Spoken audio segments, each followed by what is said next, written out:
Muito bem, meus irmãos, finalmente nós estamos terminando o livro de Esther. Se você não gosta de longas jornadas, né? Esta foi uma longa caminhada, cerca aí, acho que, não sei, Juca, 16 ou 17 sermões?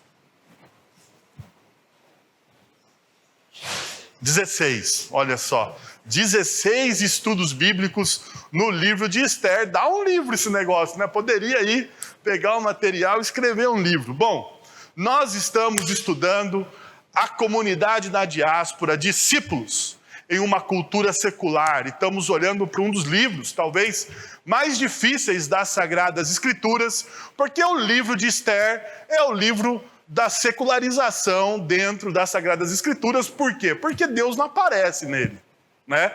Nós descobrimos que Deus não aparece de maneira explícita no livro de Esther, mas ele está de maneira implícita, ele está em cada detalhe da história, em cada livramento, em cada momento do povo de Deus, nós encontramos o agir, a graça e a misericórdia de Deus ali. Bom, eu queria convidar você a abrir no capítulo de número 9, você pode acompanhar a nossa projeção a partir do verso 18, e nós vamos até o final do texto mesmo, do livro, que é o capítulo 10. O capítulo 10 é pequeno, né? É apenas um encerramento, né, que a gente pode dizer assim. E o texto, vamos lá ler.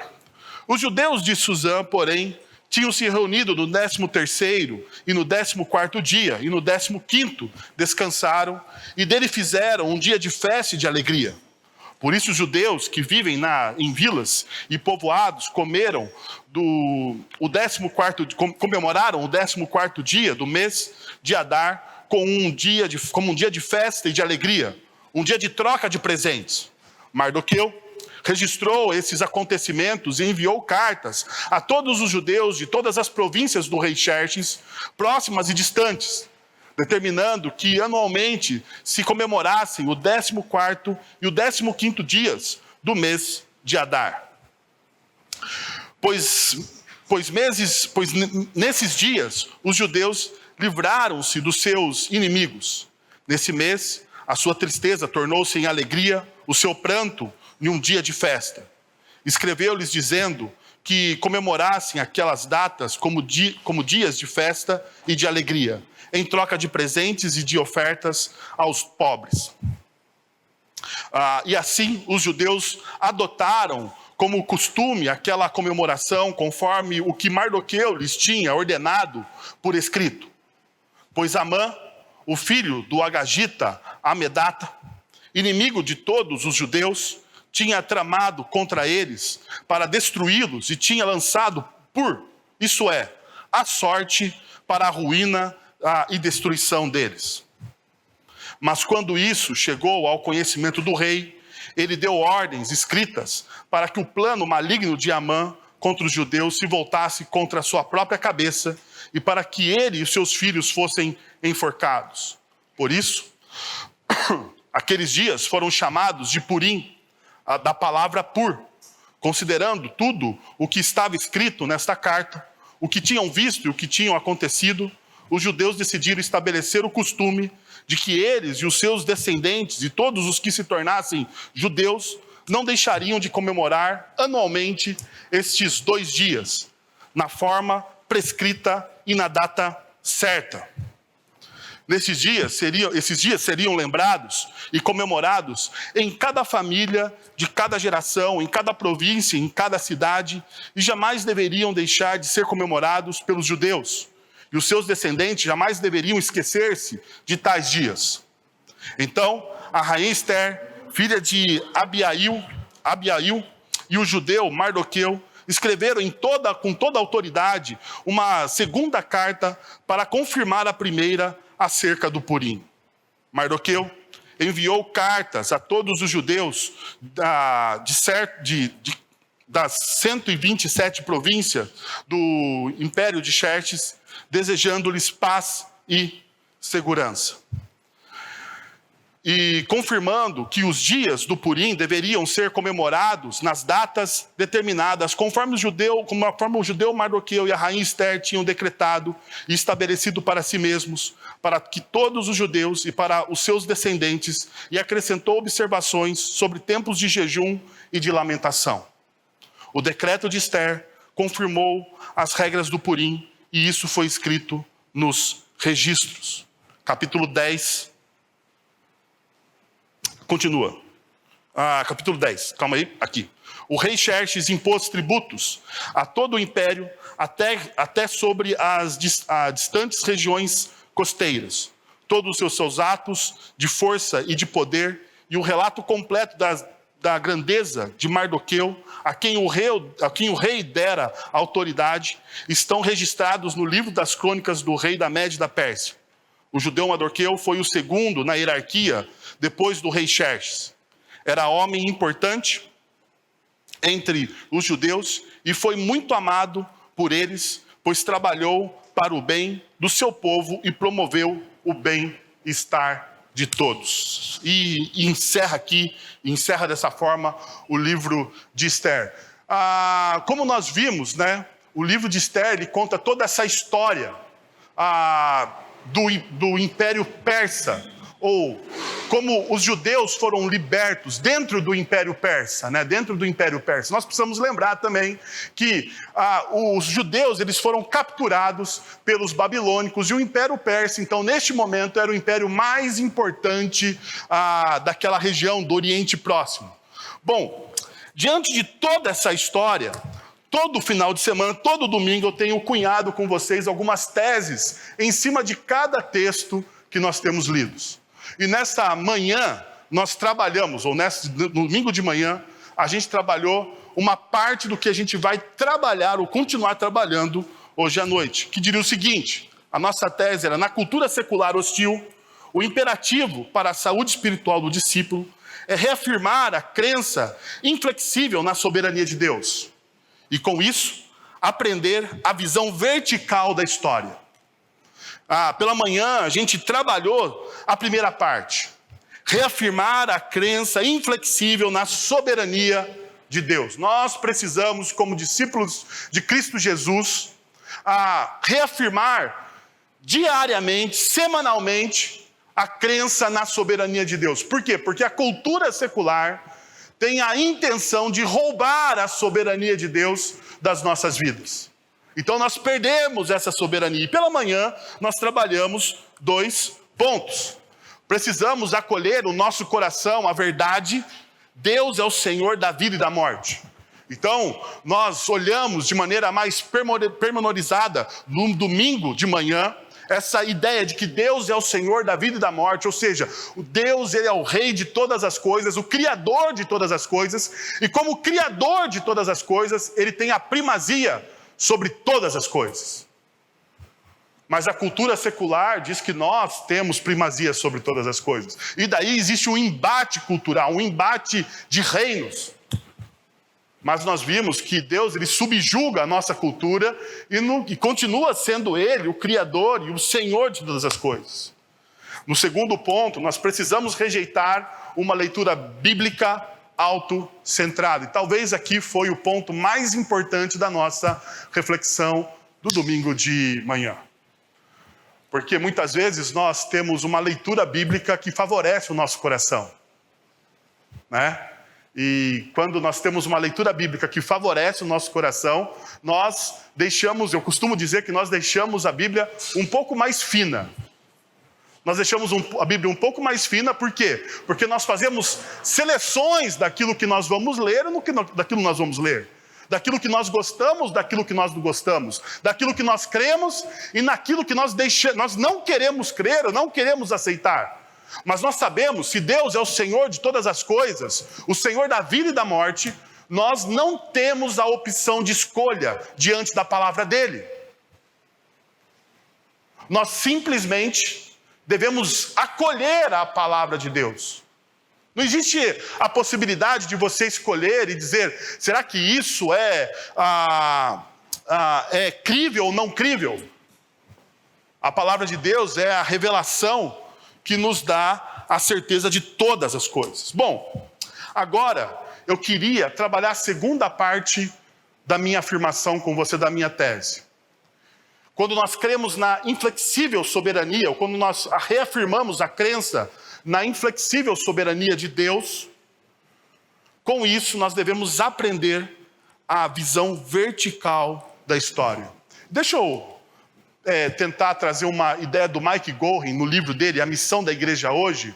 O que significa essa visão vertical da história? A história do propósito de Deus de renovar todas as coisas é contada na Bíblia. A autoridade da Escritura deve ser entendida em termos de seu papel nessa história. Que papel a Escritura desempenha na obra divina da renovação? Diante de muitas opções pós-iluministas, o revelar-se de Deus sempre deve ser entendido dentro da categoria da missão de Deus para o mundo. A soberania salvífica de Deus disponibiliza por meio de Jesus e do Espírito, disponibilizada por meio de Jesus e do Espírito, é destinada à cura e à renovação da criação. Quando nós entendemos a história como algo vertical, aquilo que Deus está fazendo na nossa vida, e não como algo horizontal. Porque quando nós entendemos a história como algo horizontal, nós estamos trazendo a história para a ideia do humanismo. Nós somos o autor e o consumador da nossa própria história. Mas a partir do momento que nós entendemos a história, a partir da verticalidade dela, nós entendemos que Deus está trabalhando, está se revelando e está de maneira soberana e salvífica disponibilizando a salvação através do Espírito Santo e de Cristo Jesus, e com isso trazendo o quê? Cura e renovação. Bom, como que isso pode se aplicar na nossa vida? Para afirmar nossa visão da história, ou para afirmar a visão da história de maneira vertical, eu gostaria de convidar vocês a refletir sobre alguns pontos. Primeiro, devemos assumir que somos instrumentos da graça de Deus. Devemos assumir que nós somos instrumentos da graça de Deus. Perceba o que diz o texto a partir do verso 18 que nós lemos. Os judeus de Suzã, porém, tinham se reunido no 13º e no 14º dia. No 15º descansaram e eles fizeram um dia de festa e de alegria. Perceba, um dia de festa e de alegria. Por isso, todos os judeus que viviam em vilas e povoados comemoraram o 14º dia do mês de Adar como um dia de festa e de alegria, um dia de troca de presentes. E veja que nós encontramos Deus, de forma graciosa, atrai pessoas através do que Ele faz em nós. Veja só, se você acompanhou todo o desenrolar da história de Esther, você vai ver que o grande ápice da história do livro de Esther está no final do capítulo 8. No final do capítulo 8. Por quê? Porque você vê que a Esther e Mardoqueu eles estão altamente secularizados, capítulo 1, capítulo 2. Capítulo 3, você tem a intenção de Amã de matar todos os judeus. Capítulo 4, a gente tem Mordecai se colocando de joelhos, rasgando as suas roupas, jogando cinza na cabeça e convocando o povo judeu a um jejum e um momento de contrição diante do Senhor. E nós temos no capítulo 4 também a rainha Esther arriscando a sua vida, ou melhor, entendendo que ela deve arriscar a sua vida em favor do seu povo. A partir do capítulo 5, a gente então tem o desenrolar dessa história. Como Deus vai trabalhando e atuando nos bastidores da história, até chegar no capítulo 8. E no final do capítulo 8, nós temos o quê? No final do capítulo 8, nós encontramos o verso de número 16. Para os judeus, foi uma ocasião de felicidade, alegria, júbilo e honra. Em cada província, em cada cidade, onde quer que chegasse o decreto do rei, havia alegria, júbilo entre os judeus, com banquetes e festas. Agora perceba, o final do versículo de número 17. Muitos que pertenciam a outros povos do reino tornaram-se o quê? Judeus.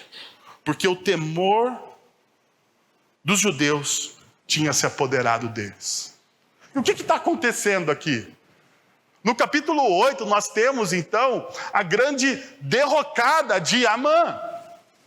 E a grande libertação do povo de Deus. No capítulo 8, é quando o rei Xerxes dá autorização a Ester e a Mardoqueu para fazerem o quê? Fazerem um novo edito, onde o povo de Deus poderia se defender dos povos vizinhos, ou dos povos que faziam parte das 120 províncias do rei Assuero. Agora perceba, o que está acontecendo? Deus está libertando o povo dele de um grande mal, mas a liberdade do seu povo está redundando em quê? Em libertação espiritual para todos os outros povos. Então, veja só, Deus usa o seu povo como instrumento da graça dele, de alcance dele. É muito complicado a gente entender isso. Porque nós não desejamos passar pelo que os judeus passaram com Amã e com as ameaças de morte. Mas a verdade é que a cada livramento, a cada testemunho, a cada momento que você recebe uma dádiva do Senhor, isso serve de testemunho para aqueles que não creem. Aqueles que não creem ficam admirados de como Deus está libertando e cuidando do seu povo. Tanto isso é verdade, que perceba o texto mais tarde, 5 séculos depois praticamente, do apóstolo Paulo, em 2 Coríntios, capítulo 4, versos de 15 a 18. Tudo isso é para o bem de vocês. Eles estão passando, e Paulo está passando por grande dificuldade, lutas, para pregar o evangelho. Ele está tendo uma demanda com a igreja de Corinto. Então ele está dizendo, tudo isso que nós estamos passando aqui é para o bem de vocês. Para que a graça que está alcançando um número cada vez maior de pessoas, faça que transbordem as ações de graças para a glória de Deus. Por isso, não desanimamos, embora exteriormente estejamos a desgastar-nos, interiormente estamos sendo renovados dia após dia. Pois os nossos sofrimentos leves e momentâneos estão produzindo para nós uma glória eterna que pese mais do que todos eles. Perceba o que Paulo está dizendo. Que todo sofrimento, que toda dor, que toda a luta que eles estão passando, na sua lida e na sua vida diariamente, isso está produzindo neles uma glória que pesa mais do que todos esses sofrimentos. Mais do que todas as minhas lutas, é aquilo que o sofrimento produz em mim. Eu sei, a gente não é masoquista, ninguém gosta de passar por sofrimento. Eu não gosto de passar por sofrimento. Eu não gosto de ir para o deserto. E também eu creio que você não gosta de ir para o deserto. Mas uma verdade bíblica é essa: nós crescemos no deserto. Quando Deus nos leva ao deserto, quando Deus nos leva a momentos de dor, de sofrimento, aonde a nossa fé é provada, é naquele momento que você cresce. É naquele momento que algo é produzido em você através da fé em Cristo Jesus. É isso que o apóstolo está dizendo aqui, verso de número 18. Assim, fixamos os olhos não naquilo que se vê, mas no que não se vê. Pois o que se vê é transitório, mas o que não se vê é eterno. Agora perceba, quantas vezes os nossos olhos estão muito mais fixos nos nossos problemas e nas nossas lutas do que naquilo que Deus está produzindo através de nós. Você já percebeu isso? Sim. Porque para mim, às vezes é muito real para mim isso na minha vida, né? Eu estou muito mais, às vezes, apegado àquilo que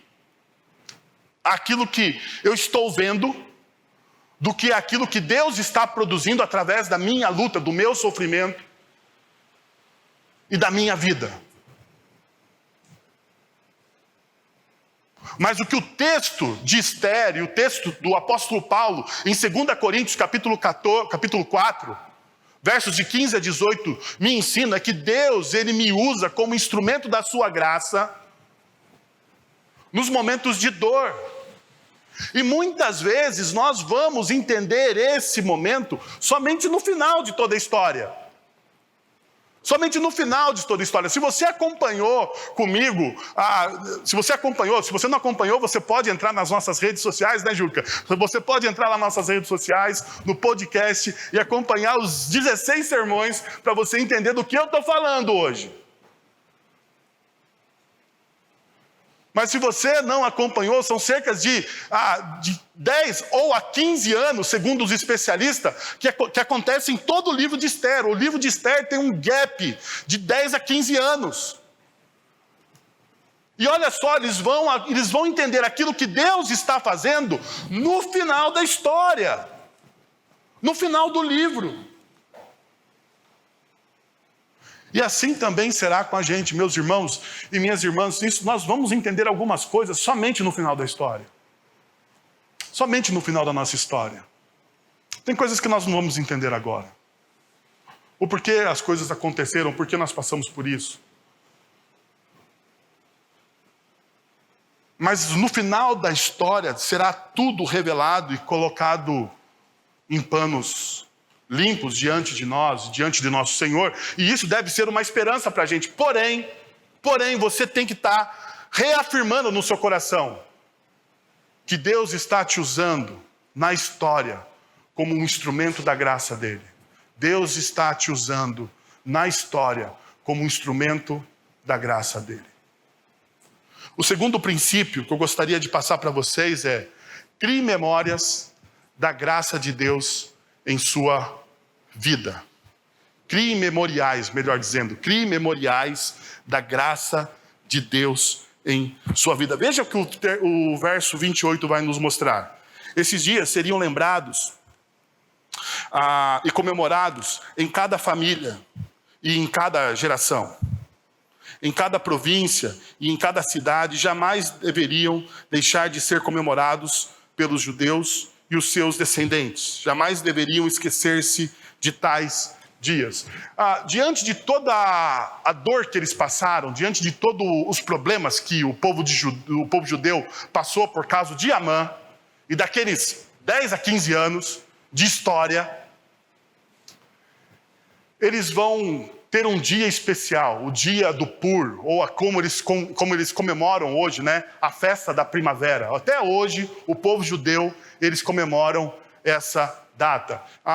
Essa data, neste ano, foi comemorada mais ou menos dia 21, 25 de fevereiro deste ano,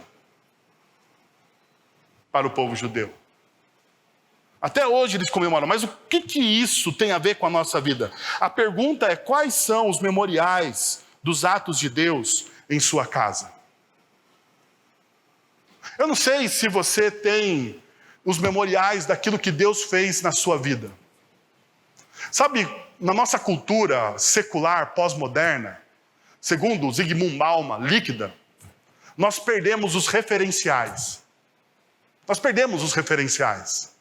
Nós banalizamos a história. Nós banalizamos a história. Nós somos altamente superficiais dentro da nossa cultura. E nós vimos isso nas mensagens que nós pregamos nesses últimos meses aqui. Somos superficiais e banalizamos toda a história. E quando nós somos superficiais e banalizamos a história, nós perdemos o quê? A memória. Ou os memoriais daquilo que Deus fez em nós. Perceba uma coisa.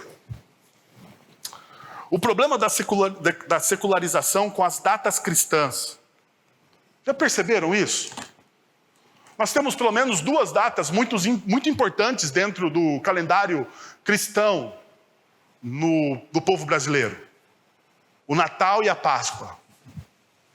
Mas como essas datas são caracterizadas? Não, eu quero que você faça um exercício na sua família. Como essas datas são caracterizadas nas suas famílias? Deveriam ser memoriais para a gente. daquilo que Deus está fazendo na história.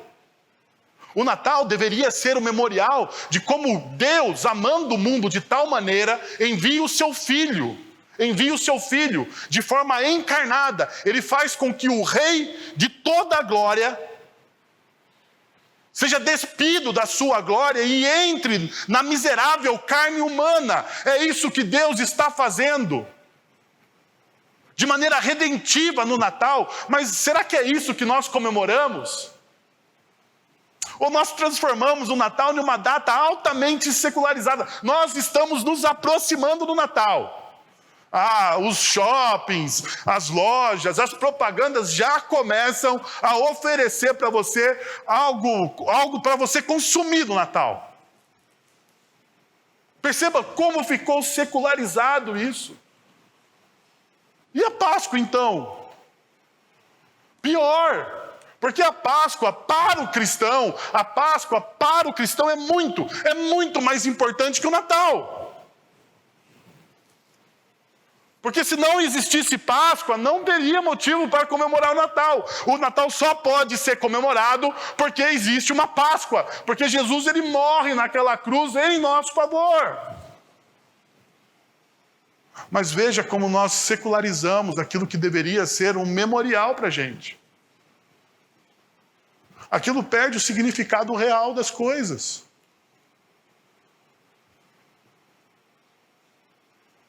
Pensa na sua família. Quando você se reúne para o Natal. Família sentada ou para a Páscoa. Porque em ambas as ocasiões nós temos o quê? Muita comida. Não é verdade? Isso é verdade, né? Isso em todas as duas festas, a gente tem muita comida mesmo, né? Um exagero de comida. Agora pensa o seguinte, a família reunida, muita comida, conversas. Aonde está Deus em tudo isso? A pergunta é se Deus é o centro disso tudo. Sabe o que nós fazemos? Nós fazemos uma oração para para a consciência ficar limpa. Vamos aqui parar agora alguns minutos, um pouco antes da meia-noite aqui do dia 24, e vamos fazer uma oração. E depois a gente volta a comer e a beber como se nada tivesse acontecido. A mesma coisa talvez aconteça no almoço de domingo de Páscoa. Veja a secularização e a perca do memorial. Agora veja o que o povo de Deus está fazendo no Esther. Eles estão criando uma festa como um memorial daquilo que Deus estava fazendo na história deles. Agora veja só. Lamentações vai mostrar para nós, no capítulo 3, no verso 21, quando ele diz, quero trazer à memória aquilo que pode me dar esperança, que criar memoriais é algo que traz esperança ao nosso coração. É isso que o texto de Lamentações está dizendo. Que diante de tanta desesperança, diante de tanta notícia ruim, nós precisamos do quê? De memoriais. Quando você estuda o Antigo Testamento, você vai perceber uma coisa. Principalmente entre os patriarcas peregrinos, né? Abraão, Jacó. Quando você pega esses patriarcas, você vai perceber o seguinte, que eles estão caminhando, eles estão andando, e em determinado momento o que eles fazem? Um altar. Eles fazem um altar, eles sacrificam e eles fazem a adoração deles e aquilo fica como um memorial. Depois de um tempo, eles estão andando, eles estão caminhando e eles fazem o quê? Um outro altar. E daí você vai, se você ler todas as Sagradas Escrituras dos patriarcas, na parte dos patriarcas, você vai perceber o quê? Que por diversas vezes eles vão passar por onde? Pelos mesmos memoriais, pelos mesmos altares. E aquilo tem um significado para a vida deles. Que Deus está cuidando o quê? Da caminhada deles. É esse o significado. Então, quando Lamentações traz, que quero trazer à memória aquilo que me dá esperança, nós precisamos lembrar que nós precisamos ter memoriais. A pergunta é se nós temos esses memoriais. Ou se eles se tornaram secularizados. Porque, veja só, eu falei de datas importantes para o cristianismo. Mas como comunidade cristã, nós temos pelo menos uma data importante mensalmente, que é a ceia do Senhor. Que é a ceia do Senhor. É um dia que nós deveríamos entrar dentro da comunidade de fé de algo com um olhar diferenciado para aquilo que vai acontecer. Porque aquele memorial não foi instituído por mim, ou pela Igreja Presbiteriana do Brasil, ou pela teologia reformada. Aquele memorial, ele é instituído pelo Senhor da igreja. Fazei isso em memória de mim. Toda vez que vocês comerem do pão, toda vez que vocês beberem do vinho, vocês façam isso em memória de mim. E eu não sei se vocês percebem, mas toda vez que nós lemos o texto da ceia do Senhor, toda vez que nós celebramos a ceia do Senhor, nós estamos celebrando o quê? O Evangelho de Deus. A morte e ressurreição, a esperança que nós temos em Cristo Jesus. E isso deveria ser significativo para a gente. Mas a questão é, a gente vem de qualquer jeito. Porque virou mais um dia. Mais um dia. Um outro momento importante dentro de uma comunidade cristã é a recepção e o batismo de novos membros. E aquilo deveria nos emocionar, né? A gente vê gente sendo batizada, gente encontrando Jesus, gente confessando Jesus. Mas o problema, meus irmãos, é que muitas vezes nós não temos batismo na igreja. Isso é um erro. Isso é uma falha. E eu não estou falando da nossa igreja. Pela graça de Deus, nós temos tido alguns batismos. Pela graça de Deus. Mas imagine só uma igreja, uma comunidade cristã, sem um ano, sem uma celebração de batismo. Não há algo de errado. Não há uma secularização das coisas. O Evangelho deixou de funcionar? A pergunta deveria ser essa: o Evangelho deixou de funcionar? Porque não deveria deixar de funcionar o Evangelho. Agora perceba como isso é importante. Deuteronômio capítulo 6, verso 6, de 6 a 9, diz o seguinte: que todas as palavras que hoje lhes ordeno estejam no seu coração. Ensina-as com persistência aos seus filhos. Converse sobre elas quando estiver sentado em casa, quando estiver andando pelo caminho, quando se deitar e quando se levantar. Amarre-as como sinal nos braços e prenda-as na testa. Escreve-as nos batentes da porta de sua casa e em seus portões. Aqui é um texto clássico para a gente entender o que significa o memorial, porque veja só os destaques, e o primeiro memorial da graça de Deus deve ser construído em nosso lar. Porque veja o que o texto está dizendo. O texto está falando o seguinte: olha, quando o seu coração, primeira coisa, o seu coração deve estar repleto da palavra de Deus. Perceba, verso 6. Estejam em seu coração. As palavras que hoje ordeno a vocês estejam em seu coração. Que o seu coração esteja pleno da palavra de Deus. E por que o seu coração precisa estar pleno da palavra de Deus? E veja só uma coisa: você só pode dar aquilo que você tem. É uma lógica, é uma verdade bíblica. Você só pode dar aquilo que você tem. Se você não tem, você não consegue dar. Você não consegue distribuir.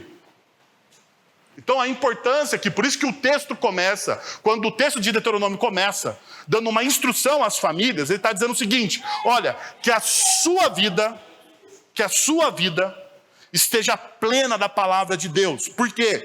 Ensine os seus filhos com persistência. Ou seja, você precisa ter perseverança nisso. E como você faz isso? Você conversa sobre ela, sobre as palavras de Deus, quando estiver sentado em casa, quando estiver andando pelo caminho, e quando se deitar e quando se levantar. O que o texto está mostrando? Que a palavra de Deus deve ser constante nos nossos lares. Que as nossas conversas familiares devem ser recheadas com o quê? Com a palavra de Deus. Agora visualize uma conversa depois de um culto de domingo com a sua família. Culto de domingo, pós-culto de domingo, sempre pede uma boa pizza. Não sei você, mas é uma quase tradição em casa, uma pizza. Então, pós-culto de domingo, pizza. E como que acontece a sua conversa com a sua família? Se não for pizza, pode ser o que você está acostumado. Pode ser o café, pode ser o que você está acostumado. Agora você pode falar assim, não, tudo bem, Wellington, mas depois do culto a gente até para falar não, e falar mal do pastor, né? Hoje o pastor pregou mal, né? Hoje o pastor não ensinou direito, mas tudo bem. Mas olha só, o texto não está falando simplesmente do pós-domingo, do pós-celebração. O texto está falando de todos os dias, da perseverança de todos os dias. Todos os dias você deve se esforçar, levantar, deitar, caminhar e viver essa palavra. E no final ele diz o seguinte: você deve ter ela sempre em vista, ou sempre à vista de você. Porque ela deve estar no seu pulso, ela deve estar nos umbrais da sua casa, ela deve estar sempre à vista, sempre ser lembrada. Então perceba o que o texto está dizendo. O texto está dizendo que o primeiro memorial da graça de Deus deve ser construído em nossos lares. Deixa eu fazer uma pergunta muito séria para você, meu irmão e minha irmã, e talvez seja a pergunta mais séria da nossa reflexão. Não, talvez a segunda, porque eu não cheguei no último ponto. Vai que tem uma pergunta mais séria no próximo ponto. Mas uma das perguntas mais sérias da nossa reflexão é: a sua casa é um memorial da graça de Deus para a sua família, para os seus filhos, para os seus netos? A sua casa é um memorial da graça de Deus, é um memorial. O seu coração está repleto da palavra de Deus, a ponto de você sentar, se levantar e você compartilhar da palavra de Deus. Da cosmovisão bíblica, de uma visão crítica das Sagradas Escrituras, percebendo e entendendo o que a palavra de Deus diz para você todos os dias da sua vida. Todos os dias da sua vida. Olha, eu sempre falo isso para vocês, a minha família não é uma família perfeita. Não espere que a família do pastor seja uma família perfeita, porque não é. Porque talvez eu seja o maior pecador de todos aqui desse salão, nessa noite. Mas uma coisa que eu queria dizer para vocês. Uma das coisas que nós temos treinado os nossos filhos, principalmente o Arthur, que é o mais velho, o João não dá para treinar ainda assim, insistentemente, mas o João começou a orar agora, o João já está orando. Mas uma coisa que nós temos treinado insistentemente o Arthur é não abdicar de assistir os filmes. Então em casa você vai ver filme da Disney, ele vai assistir Os Vingadores, ele vai assistir o Harry Potter. Em casa não tem esse negócio de não assista. E eu tava vendo, a gente estava assistindo um dia um filme juntos, agora eu não me lembro qual filme que era, não juro para vocês que não me lembro, mas era um desses filmes profanos aí, tá bom? Então fique tranquilo. E no meio do filme tinha um dos heróis, eu acho que era um filme da Marvel, tinha alguns dos heróis, talvez era o filme do Thor, que o Thor é o mais forte de todos os Vingadores, não é isso? O Thor, era o filme do Thor, que é o mais forte de todos os Vingadores. Daí, no momento, o Arthur parou e falou assim: papai, o Thor pode ser mais forte do que todos os Vingadores, mas Jesus é mais forte do que o Thor. E eu falei para ele: por que você acha que Jesus é mais forte que o Thor? Porque Jesus ele venceu a morte. Ué, e não é verdade? A questão é que é uma cosmovisão bíblica. Você não precisa proibir o seu filho de fazer absolutamente nada. Você precisa passar para ele uma cosmovisão das Sagradas Escrituras. É só isso que você precisa fazer. Você precisa conversar com ele e dizer, olha, isso aqui é legal, você pode assistir. Mas veja só, existe uma verdade que está acima disso que você está assistindo. E essa verdade que está acima do que você está assistindo deve nortear a sua vida. Nesse dia eu fiquei orgulhoso, mas nem sempre é assim, tá? Então, não se turbe o vosso coração aí, me invejando. Mas a gente vai construindo, e perceba o que o texto diz. Você precisa fazer o quê? Persistentemente. Você precisa ter perseverança. Então, a pergunta fica. O seu lar tem sido um memorial da graça de Deus? Para a vida do seu filho, dos seus familiares, dos seus filhos, dos seus netos, dos seus amigos, daqueles que convivem com você. A sua casa precisa ser um memorial da graça de Deus. E por último, olha aí, Juliano, eu acho que eu vou conseguir hoje, hein? Vamos lá. Terceiro, entenda que a bênção de Deus, que a bênção e o cuidado de Deus é pessoal, comunitário. Veja só, entenda que a bênção e o cuidado de Deus é pessoal, comunitário. O judeu Mardoqueu foi o segundo na hierarquia depois do rei Xerxes. Era um homem importante entre os judeus e foi muito amado por eles, pois trabalhou para o bem do seu povo e promoveu o bem-estar de todos. Quando eu olho esse texto, a pergunta que me surge é: Deus abençoou Ester e Mardoqueu? Abençoou.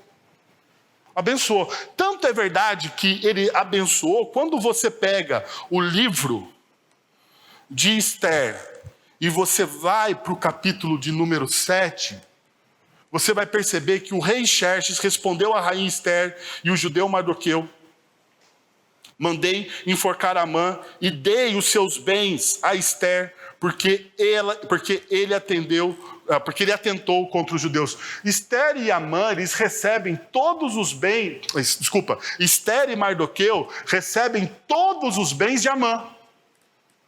Todos os bens. Amã, então, era o segundo homem mais rico de todo o império. Ester e Mardoqueu, eles recebem todos os bens de Amã. Deixa eu perguntar de novo para você. Deus abençoou Ester e Mardoqueu? Abençoou. Mas a pergunta continua. Deus abençoou a Ester e Mardoqueu para impactar a vida de muitos. Ou melhor, é uma afirmação. Porque a bênção de Ester e Mardoqueu vai impactar o quê?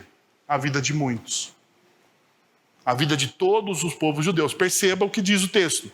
Trabalhou para o bem do seu povo e prometeu o bem-estar de todos. A pergunta é, então, mas onde tudo isso começa? Porque a gente precisa saber aonde tudo isso começa. Estou falando de bênção. E bênção é algo que nos interessa, né? Sempre que a gente fala, que um pastor fala de bênção, as pessoas ficam com o radar um pouquinho mais ligado, porque afinal de contas, todo mundo quer saber a dica da bênção. Né? Todo mundo quer saber, mas a questão é, aonde tudo isso começa? Então a gente precisa olhar Ester capítulo 4, verso 16. Veja só. Quando Ester diz o seguinte: vá, reúna todos os judeus que estão em Suzã e jejuem em meu favor. Não comam nem bebam durante 3 dias e 3 noites. Eu e minhas criadas jejuaremos com vocês. Depois disso, irei ao rei, ainda que seja contra a lei. E se eu tiver que morrer, morrerei. Então Ester está dizendo o quê? Ele falou assim, olha, vamos fazer o seguinte. Amã planejou contra a nossa vida.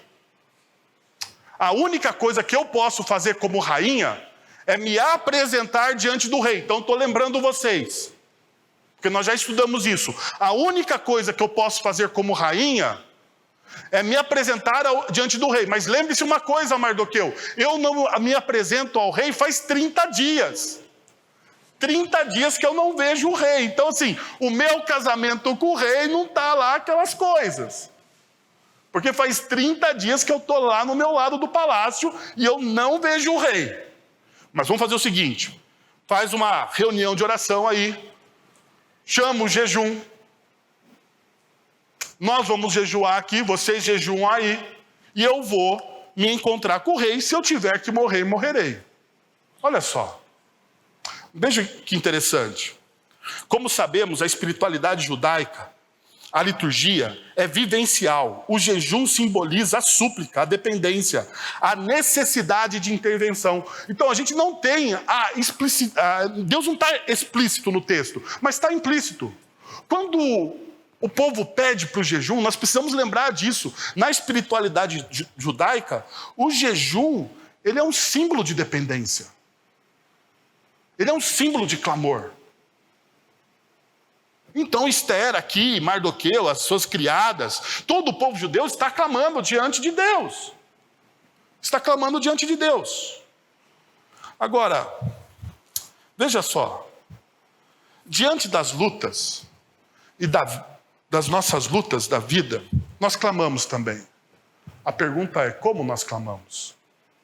E talvez Tiago, capítulo 4, versos 2 e 3, vai nos ajudar a responder essa pergunta. Não tem porque não pedem. Verso 2.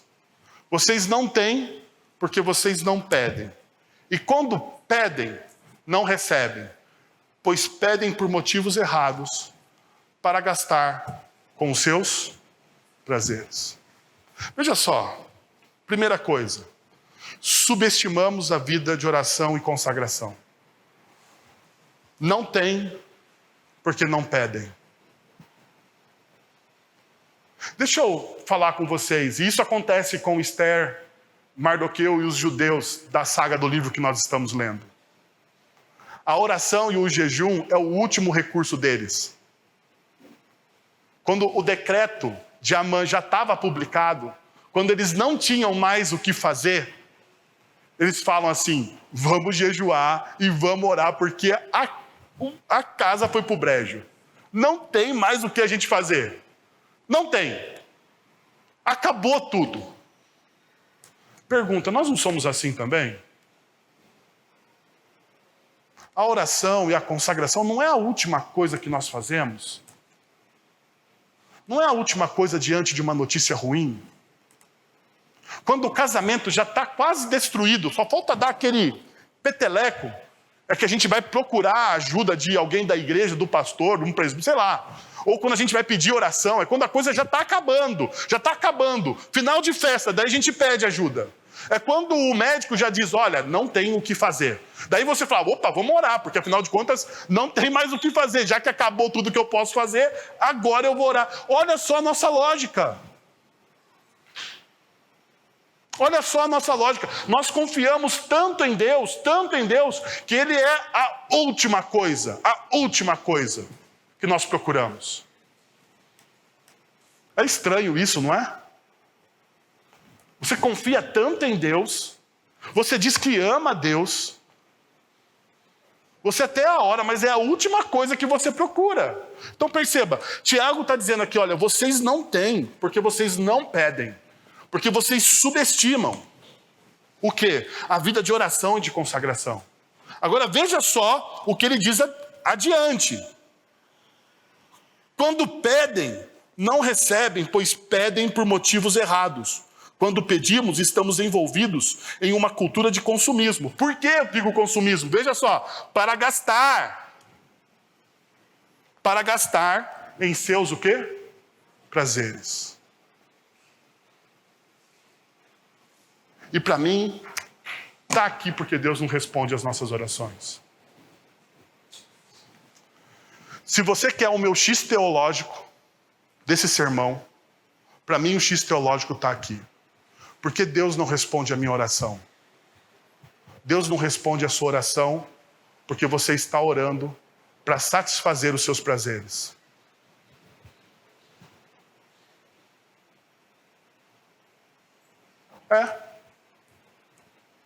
Porque veja só, Esther, e Mardoqueu, eles oraram pelo quê? O jejum que eles chamam o povo a fazer é para receber a herança de Amã? É para receber a herança de Amã? É para eles ficarem mais ricos do que eles eram? Não.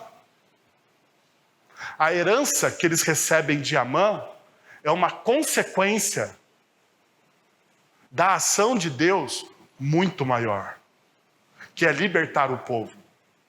O jejum que Ester e Mardoqueu pedem para o povo visa o bem comum. Visa o bem comum.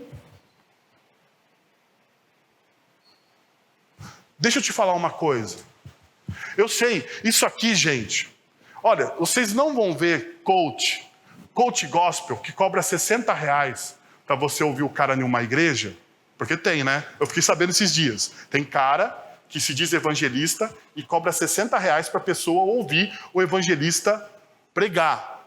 Eu sou do tempo do Billy Graham, que o maior evangelista de o Sebastião é do tempo do Billy Graham, que é o maior evangelista de todos os tempos, né? Depois do apóstolo Paulo, segundo a historiografia evangélica. Ele não cobrava nada para pregar.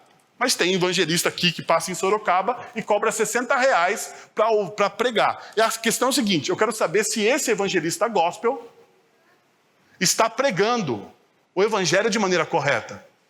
Porque o evangelho de maneira correta não é para satisfazer os seus desejos.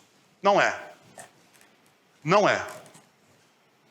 Que é o evangelista gospel, o coach gospel, que tenta satisfazer os nossos desejos, que fala que você é o centro de Deus. Ele fala que você é o centro de Deus. Você é o centro de Deus. De onde ele tirou isso? Só não foi das Sagradas Escrituras. Por quê? Porque ele quer que os seus desejos sejam satisfeitos. E Deus não quer isso. Pronto. Olha que coisa legal. Só que não dá ibope pregar o evangelho. O evangelho me ensina o quê? Que a minha vida é para abençoar a vida das pessoas que estão à minha volta. Então veja só o que acontece. Como não cair nessa armadilha? Como não cair nessa armadilha consumista? Olha o que o texto de Ester diz no final do versículo. Se eu tiver que morrer, morrerei.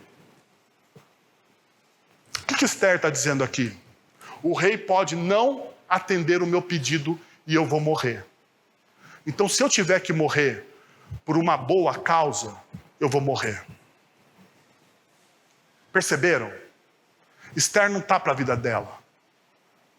Agora, deixa eu te mostrar uma coisa que o Evangelho me ensina.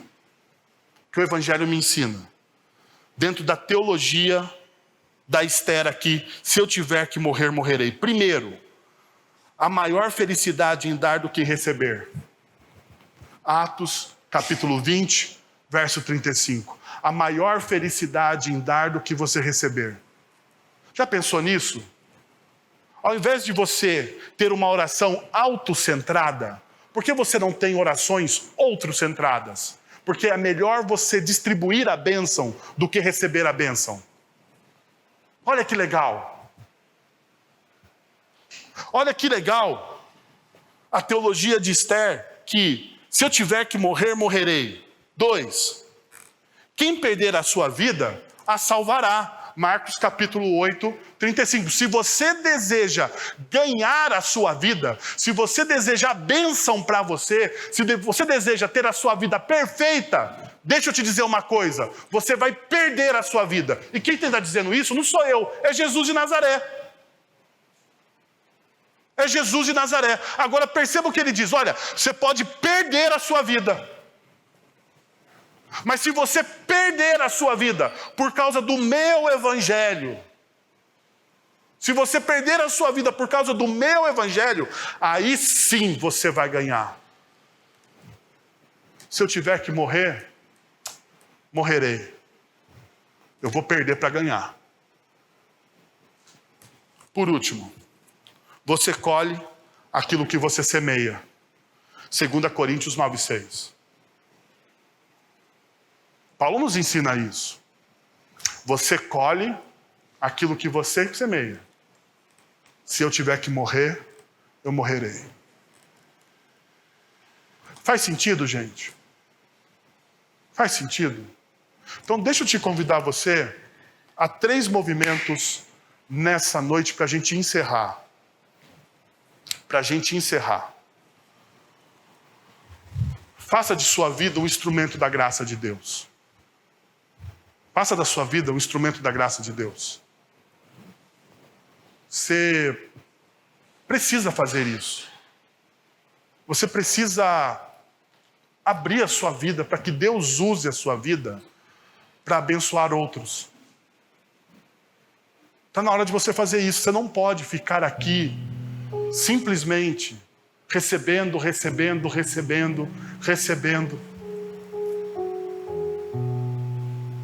Crie memórias da graça de Deus em sua vida, como testemunho do amor de Cristo. O quanto Cristo te amou, quanto Cristo morreu por você. Olha as coisas que Cristo fez por você.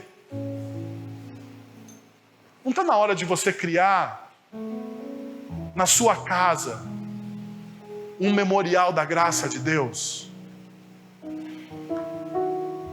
A sua casa ser um lugar de esperança para os seus amigos, seus vizinhos encontrarem a palavra de Deus. A sua casa se tornar um lugar onde os seus filhos desejam estar. Porque tem filho que deseja fugir da casa do pai.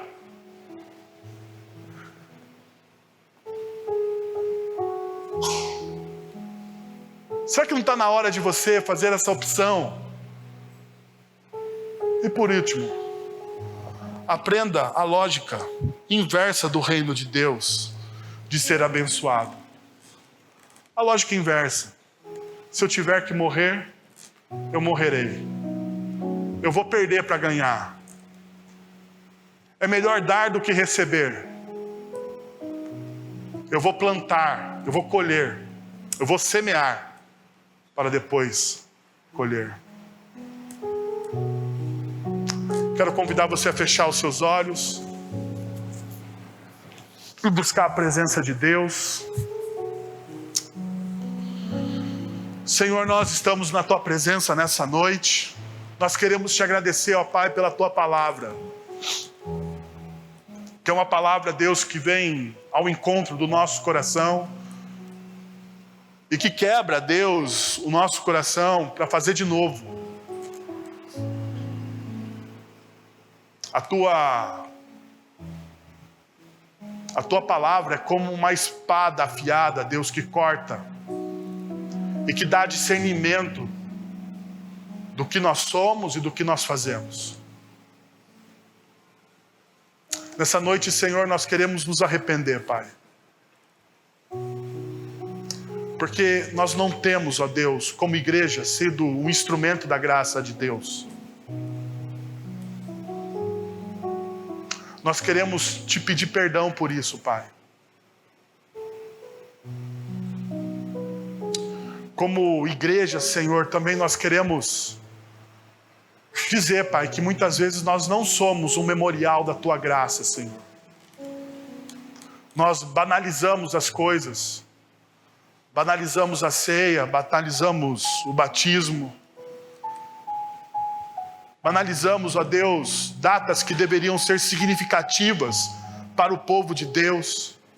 Secularizamos o nosso coração e a visão de mundo, Senhor. E quantas vezes, ó Deus,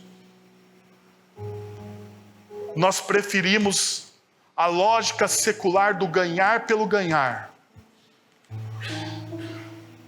do que a lógica inversa do reino de Deus, Senhor. Quantas vezes? Recebe a nossa oração, ó Deus, e faz de nós, Pai, algo novo, Senhor. É o que nós te pedimos em nome de Jesus, para a honra e glória do Teu nome, Senhor. Irmãos, que a graça de nosso Senhor e Salvador Jesus Cristo, o amor de nosso Deus e Pai, o conselho, o consolo, o poder e a ação do Santo Espírito de Deus estejam sobre vocês agora e pelos séculos dos séculos. Amém. Uma excelente semana no poder e na graça de Cristo Jesus.